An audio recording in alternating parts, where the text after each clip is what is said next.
بسم اللہ الرحمن الرحیم کی ٹو بزنس میں خوش آمدید. آپ کا ہوسٹ آپ کا دوست عثمان چودھری آپ کی خدمت میں حاضر ہے. آج کا بزنس آئیڈیا جو ہے وہ فلور مل کے حوالے سے ہوگا.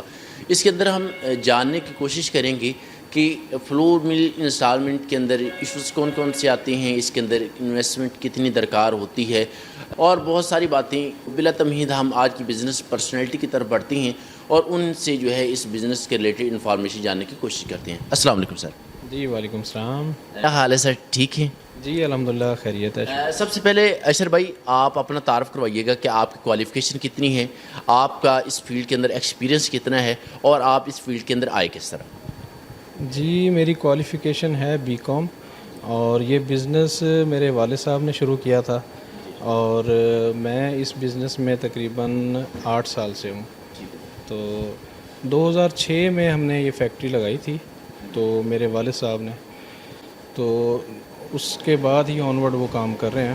بیکاز آپ نے بزنس کو پڑھا, تو پھر بھی آپ نے بزنس کو کسی سے سیکھا یا پھر آپ ڈائریکٹلی جو ہے آفس میں آ گئے؟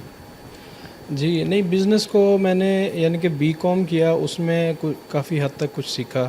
تو اس کے بعد دیکھیں نا, ایک والدین میرے کافی عرصے سے کام کر رہے ہیں, انہوں نے ایک چھوٹے لیول سے کام شروع کیا. تو اصل تو میری یونیورسٹی وہی تھی نا کہ انہوں نے ہمیں سکھایا کام, تو شروع سے وہ کام کر رہے تھے, ان سے ہم نے وہ سارا کام سیکھا ہے. اچھا اشر بھائی یہ بتائیے گا, یہ کام کیسا ہے, اس سیٹ اپ کو ہم کس طرح انسٹال کر سکتے ہیں, اور اس کے اندر جو ہے انسٹالمنٹ کے اندر جو ایشوز آتے ہیں وہ کہانی شیئر کیجیے گا.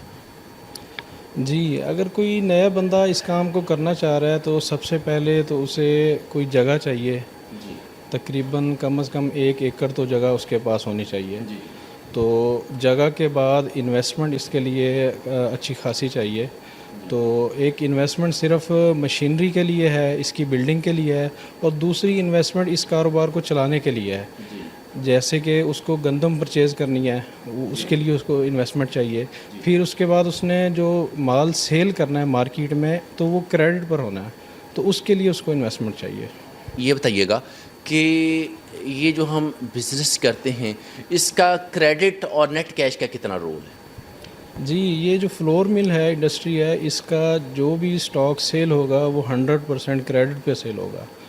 تو جو بھی یہ کام کرنا چاہتا ہے وہ یہ مائنڈ میں رکھے کہ ہم نے جو سٹاک تیار کرنا ہے وہ کریڈٹ پر سیل ہوگا, اور آپ کو مہینے کے بعد اس کی ریکوری شروع ہوگی. اس کے اندر لاس کے چانسز ہیں وہ کتنے % ہیں؟ جی کوئی بھی کاروبار ہے, اگر آپ اس کو صحیح طریقے سے کریں, کوئی ایمانداری سے کریں اور اس کو ٹائم دیں, تو لاس کے چانسز کم ہو سکتے ہیں. تو اگر آپ اس کو صحیح ٹائم نہیں دے رہے تو اس میں لاسز کے چانسز زیادہ ہیں. تو میرے خیال سے اس میں 50-50 کہیں گے ہم. یہ بتائیے گا کہ ایک فلور مل لگانے کے لیے آپ کو کن کن اخراجات سے جو ہے وہ NOC اور جو ہے رجسٹریشن کی ضرورت ہوتی ہے, وہ ذرا شیئر کیجیے گا. سب سے پہلے آپ اپنا ٹرانسفارمر کا کنیکشن لیں, ٹرانسفارمر لگوائیں. اس کے بعد آپ کی فیکٹری لگ جائے گی, مشینری فٹنگ ہو جائے گی. تو اس کے بعد آپ کو محکمہ فوڈ, جو فوڈ ڈپارٹمنٹ ہے, اس کا لائسنس درکار ہوگا. تو اس کے علاوہ تو کوئی ایسا ادارہ نہیں ہے, یہ 2 ادارے مین ہیں اس کام میں. اچھا یہ بتائیے گا کہ آپ کو جو کوٹا ہے وہ کتنے % ہوتا ہے, اور جو آپ نے پرائیویٹلی گندم خریدنی ہوتی ہے وہ کتنے % ہوتی ہے؟ جی یہ کوٹے کا سسٹم تو اس طرح ہوتا ہے کہ گورنمنٹ کی پالیسی کے اوپر, گورنمنٹ جتنا ریلیف عوام کو دینا چاہے کوٹا اس حساب سے ہوتا ہے. تو اور جو پرائیویٹ ہے وہ ہم فلور ملر خود دیکھتا ہے اس نے کتنی فلور مل چلانی ہے, تو اس کے پاس کتنی انویسٹمنٹ ہے, اور وہ کتنا کام کرنا چاہتا ہے. تو پرائیویٹ بھی ہم اپنی مرضی سے کرتے ہیں, اور کوٹا جو ہے وہ گورنمنٹ کی پالیسی کے مطابق ہمیں ملتا ہے. اس میں ہم خود سے کوئی پرسنٹیج ڈیسائیڈ نہیں کر سکتے. اچھا کچھ لوگ اس بزنس کے اندر ناکام ہو جاتے ہیں, ٹھیک ہے, تو آپ بتائیے آپ کی کامیابی کا راز کیا ہے اور وہ کیوں ناکام ہوتے ہیں؟ جی کامیابی کا راز تو یہی ہے کہ بالکل محنت. کامیابی کسی اور بھی کاروبار میں ہو تو محنت کرنا پڑتی ہے. تو وہ ہمارے والدین نے محنت کی, انہوں نے دن رات ایک کر دیا اس کام کو چلانے کے لیے. تو میرے خیال سے تو آپ محنت کریں اور ایمانداری سے کام کریں, آپ کامیاب ہو سکتے ہیں. اور جو دوسرے لوگ ناکام ہو جاتے ہیں وہ کون سے پوائنٹس ہیں جو ہمارے ناظرین کے ساتھ آپ شیئر کرنا چاہیں کہ اس کو کس طرح ٹیکل کرنا ہے وہ بھی ذرا شیئر کریں. ناکامی کی وجوہات تو یہی ہوتی ہیں کہ آپ اپنے کاروبار کو ٹائم دیں, اس میں ایک سسٹم لانچ کریں کہ یہ جو بھی آپریشنز ہو رہے ہیں کام میں اس کو کون سر انجام دے گا, ہر بندے کی ڈیوٹیز سیٹ کریں. اور خریداری جو ہے ایک مین چیز ہے, اگر خریداری آپ کی کم ہے تو آپ اس کو مارکیٹ میں چیز کو سیل کر سکتے ہیں اپنے پروڈکٹ کو. اگر آپ خریداری ہی مہنگی کر لیں گے تو آپ اپنا پروڈکٹ نہیں سیل کر سکتے, کیونکہ مارکیٹ میں کمپٹیشن ہے تو ہر بندہ کم سے کم ریٹ پر بیچنے کی کوشش کر رہا ہے. تو آپ کی خریداری ٹھیک ہوگی تو آپ اس کو سیل کر سکتے ہیں مارکیٹ میں. اس کی جو پروسیسنگ ہوتی ہے اس کا میکانزم کیا ہوتا ہے, وہ کس طرح ہوتے ہیں, کائنڈلی وہ شیئر کیجیے. اس کا سب سے پہلے تو یہ ہے کہ گندم ایک اس کا واشنگ ایریا ہے, اس میں جاتی ہے. سب سے پہلے اس کی چھنائی ہوتی ہے, اس میں سے مٹی, اس میں سے گھنڈی اور اس میں سے توڑی سب علیحدہ کیا جاتا ہے. اس کے بعد اس کو واش کیا جاتا ہے, واشنگ مشین ہوتی ہے اس کے ذریعے واش کیا جاتا ہے. تو واش کرنے کے بعد اس کو ریسٹ دی جاتی ہے 12 گھنٹے کی. ریسٹ کے بعد اسے گرائنڈنگ کے لیے دوسری مشینری کی طرف لے جایا جاتا ہے. تو اس کے بعد آپ اس کو گرائنڈ کرتے ہیں. گرائنڈ کرنے کے بعد اس میں مختلف شفٹرز ہوتے ہیں, جو مشینری ہے, مشین کا نام ہے شفٹر. اس میں سب چیز سیپریٹ ہو جاتی ہے, میدا علیحدہ ہو جاتا ہے, سوجی علیحدہ ہو جاتی ہے, چوکر علیحدہ ہو جاتا ہے اور آٹا علیحدہ ہو جاتا ہے.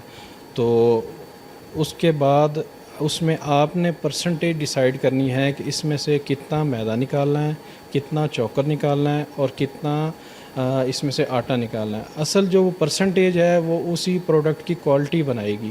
تو جتنا اچھا آپ اس میں اس کو کرنا چاہ رہے ہیں اسی پرسنٹیج کو اوپر نیچے کر کے آپ اس کو پروڈکٹ کو اچھا بنا سکتے ہیں. تو بس یہ اس کو گرائنڈ کرنے کے بعد شفٹر سے گزارنے کے بعد وہ فائنل ہو جاتا ہے پروڈکٹ, اور آپ اس کو پیکنگ کی طرف لے جاتے ہیں. اچھا یہ بتائیے گا کہ جو یہ مشینری ہے اس کو آپریٹ کرنے کے لیے پروفیشنلز کی ضرورت ہوتی ہوگی, تو وہ بتائیے گا کہ کس طرح آپ ان معاملات کو ڈیل کرتے ہیں. جی یہ جو معاملہ ڈیل کرنے کے لیے آپ کو ایکسپیرینس چاہیے. تو آپ جب اس کام کو سٹارٹ کریں گے تو آہستہ آہستہ ایکسپیرینس مل جاتا ہے. اس میں پروفیشنلز ہوتے ہیں, کوئی ملر ہوتا ہے ایک پوری مل کو جو کنٹرول کرتا ہے, پھر اس کے نیچے انڈر کام کرتے ہیں, کوئی رول مین ہوتا ہے, واشنگ مین ہوتا ہے, پھر اس کے ساتھ ہیلپرز ہوتے ہیں. اور باقی اس کی مینٹیننس کے لیے علیحدہ سے ٹیم ہوتی ہے. اس میں آپ کو الیکٹریشین چاہیے, اس کے بعد آپ کو ایک فٹر چاہیے جو آپ کی مشینری کی دیکھ بھال کرے گا, کوئی ویلڈنگ کرے گا, کوئی چیز ٹوٹ گئی ہے اس کا کوئی بیرنگ ٹوٹ گیا ہے اس کو چینج کرے گا. تو یہ پورے پروفیشنلز کی ٹیم ورک سے ہی سارا کام چلتا ہے.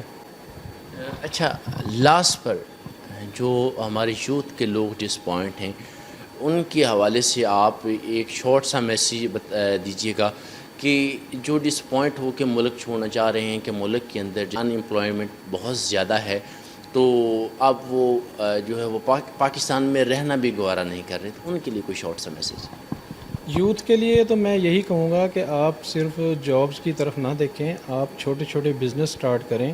آپ کوئی ایک ریڈی لگا لیں, آپ کوئی چھوٹے سا شاپ بنا لیں اور کچھ چھوٹی چھوٹی فیکٹریوں کی طرف جائیں. ہمیں جو چیزیں ہم امپورٹ کر رہے ہیں وہ ہم خود پاکستان میں اس کو بنائیں تاکہ ہمیں امپورٹ ہماری کم سے کم ہو اور ہم خود مختار ہوں.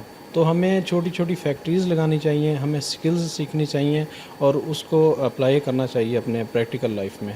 ایک بندہ جو بیکاز ہمارا جو فوکس ہے وہ بھی یوتھ ہیں اور آپ کا تعلق بھی یوتھ سے ہے, تو ہمارے یوتھ کے لوگ بہت زیادہ ڈسپوائنٹڈ ہیں, تو آپ یہ بتائیے کہ ہماری یوتھ کو کیا میسیج دینا چاہیں گے کہ وہ اس بزنس کی طرف آئیں یا نہ آئیں, اور اگر وہ اس بزنس میں آئیں تو کون سی انیشیل سٹیپس کو فالو کر کے وہ اپنے بزنس کو سکسیزفل بنا سکتے ہیں. جی یوتھ کے لیے تو میرا یہی پیغام ہوگا کہ وہ کوئی کام کرنا چاہ رہے ہیں اس کو سیکھیں, اس کام میں اپنا ٹائم دیں, اس کے سکلز لیں, اس کو سیکھنے کے بعد وہ کام شروع کریں. اگر آپ کو فلور مل کا کام کرنا ہے تو اس سب سے پہلے تو آپ کو انویسٹمنٹ چاہیے, آپ انویسٹمنٹ کا ارینج کریں.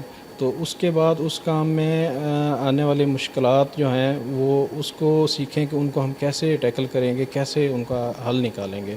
تو سب سے بڑا مسئلہ اس میں سیل کرنے کا ہوتا ہے کہ آپ نے جو پروڈکٹ تیار کیا اس کو سیل کیسے کریں، کیونکہ دیکھیں کاروبار میں، اس کاروبار میں تو ہزاروں لوگ آئے ہوئے ہیں، وہ یہ کام کر رہے ہیں، تو چلے گا اسی کا جس کا پروڈکٹ اچھا ہوگا اور اس کی قیمت کم ہوگی۔ تو آپ نے اب اس کا حل نکالنا ہے کہ اس کو کیسے ہم ٹیکل کریں، کیسے اس کی قیمت کم کریں اور اچھی پروڈکٹ کیسے تیار کریں۔ جی، یہ تھے اشر بھائی جو کہ آج کی ہماری بزنس پرسنالٹی تھی، جنہوں نے سنسیئر قسم کی بزنس سجیشنز ہمارے ساتھ شیئر کی، بزنس کی ڈیٹیل ہمارے ساتھ شیئر کی کہ اس بزنس کے اندر کون سے ایشوز آ سکتے ہیں، اس کو ٹیکل کس طرح کرنا ہے، کتنی انویسٹمنٹ درکار ہے۔ امید ہے آج کی ویڈیو ہماری ویڈیو آپ کو پسند آئی ہوگی۔ اس طرح کی مزید انفارمیٹیو ویڈیوز کے لیے ہمارے چینل کو سبسکرائب کرنا نہ بھولیے گا۔ ملتے ہیں اسی طرح کی ایک اور انفارمیٹیو ویڈیو کے ساتھ، تب تک اپنا بہت زیادہ خیال رکھیے گا۔ خدا نگہبان۔